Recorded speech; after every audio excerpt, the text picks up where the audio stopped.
But we begin with a lot of breaking news on Donald Trump's Retribution campaign, thanks to two MSNBC exclusives.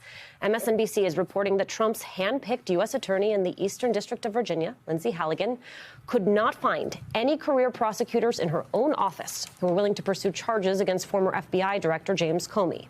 Because of that, Halligan is taking an extremely rare step, recruiting prosecutors from outside her office to take Comey to trial. That is according to two people familiar with the selections. Halligan, a Trump loyalist who was appointed last month, her signature was the only signature on the Comey indictment. You'll recall Halligan's predecessor resigned after he resisted bringing charges against Comey and another one of Trump's perceived political enemies, New York AG Letitia James. Today, sources tell MSNBC that another top prosecutor from that same office, Elizabeth Uce, is rejecting pressure from Donald Trump, refusing to bring charges against James. That is according to two people familiar with her discussions. Uce told coworkers she sees no probable cause to believe the New York AG engaged in mortgage fraud. Uce plans to present her conclusions to Lindsey Halligan in the coming weeks, and she is bracing to be fired. Joining us now, former federal prosecutor Ankush Kadori. He is now a senior writer for Politico magazine, and Angela Carson, president and chair of Media Matters. We've got lots of thoughts here, but first, you're a former federal prosecutor. Your reaction to this new reporting? Well, I would say that the news about Halligan is not that surprising, that she couldn't find a career prosecutor to go in with her, but it is no, pun intended, I guess, but it is a real indictment of the case against Comey, that she couldn't get a single career prosecutor in the office to go. It was, I think, sort of widely suspected for those of us sort of around in the office because she signed it by herself. She presented it by herself. You would not do that if you could have found someone else at least to come in with you. But it does reflect a really damning assessment of the indictment and the case against Comey from the professional prosecutors in the office. She will find someone from outside of the office to come help her take this to trial or take it to trial. How? Who?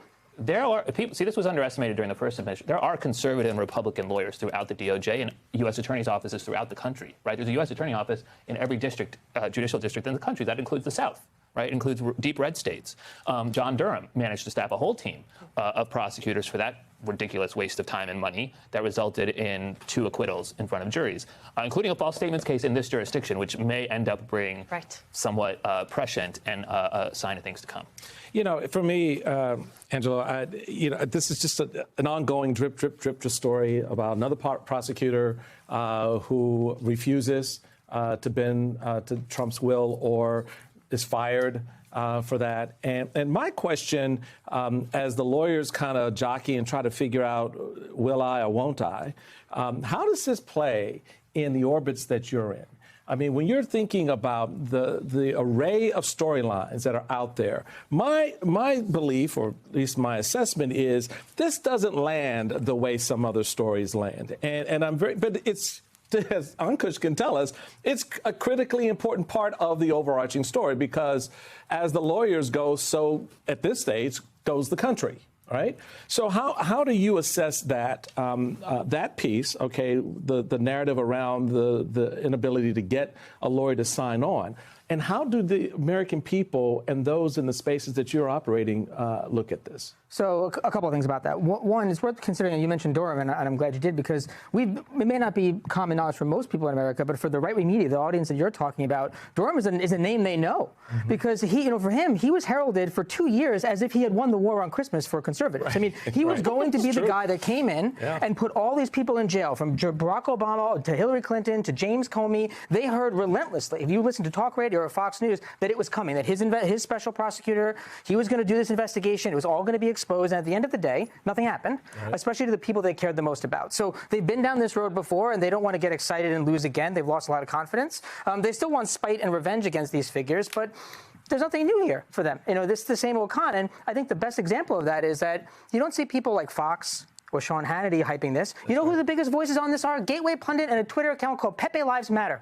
They are the right-wing media influencers that are driving this. I mean, that's nonsense. That shows you where it fits in the ecosystem. They want something different. Now, they'll get excited about the indictment of Comey, right? Because there's a small blip of Schadenfreude. But they're not following this as closely as the other developments are. And when he does these things, like demonstrate that he's going after the New York Attorney General, and there's new reporting that there's nothing there, it makes them feel like he is just stripping them along. And remember, this is taking place in the context where all this Epstein stuff is in the background. Right. So people say, you're doing all that, but you're not doing anything about Epstein. So in a weird way, every time he takes one of these efforts to use the justice system and he says it's about getting revenge, they say, great, but what about this? Can you not use the same powers to get us this thing? So it's not playing the way that he thinks it's playing, and it's not creating the excitement that I think they hope it's going to create. For him, it's making Trump happy, right? But it's not having the other effect. The last thing I'll just say, though, and I think that reporting that Lisa read at the beginning, it's worth underscoring. Any prosecutor, they couldn't find any prosecutor, and one thing that seems clear is that these prosecutors seem to be the only people in the country,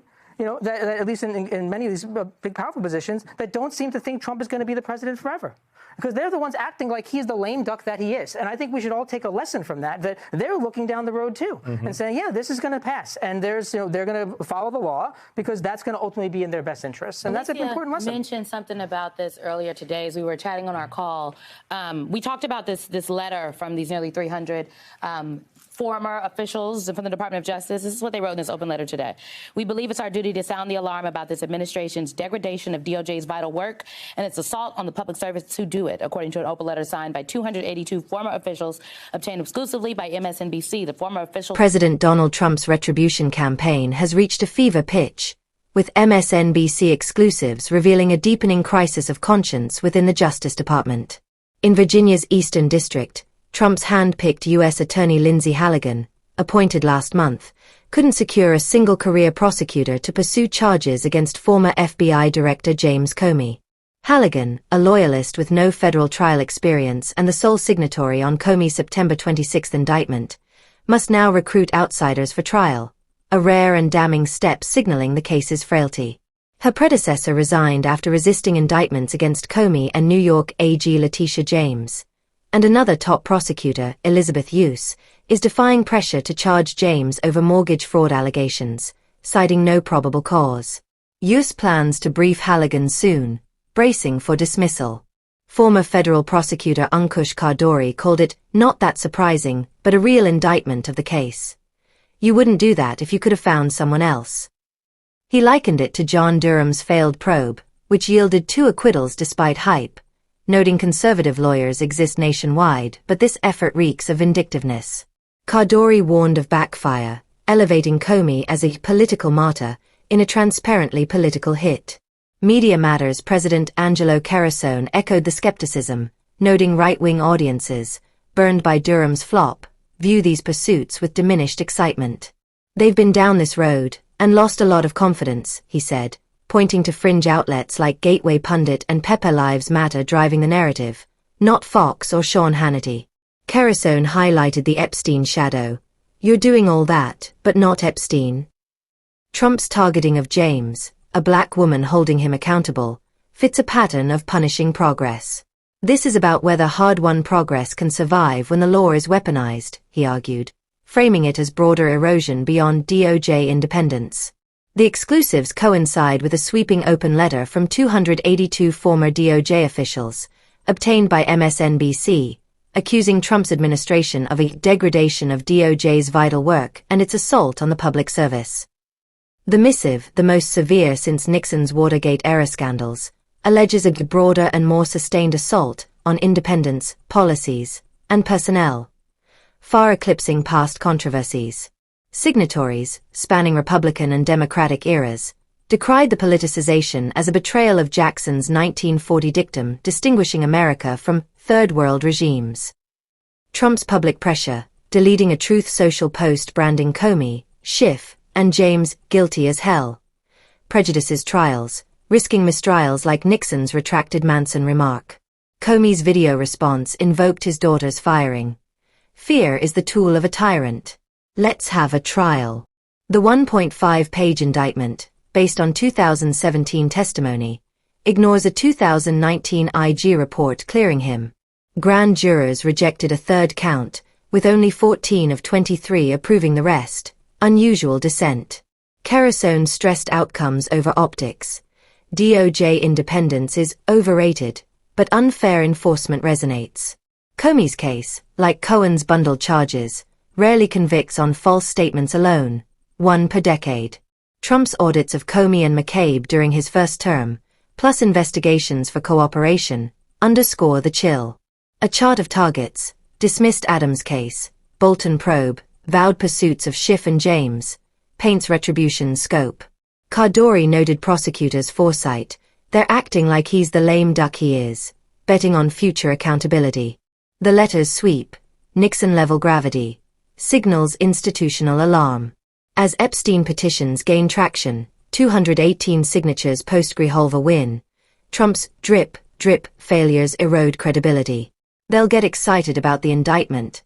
But it's the same old con, Carasone said. For Trump, it's spite. For the nation, a test.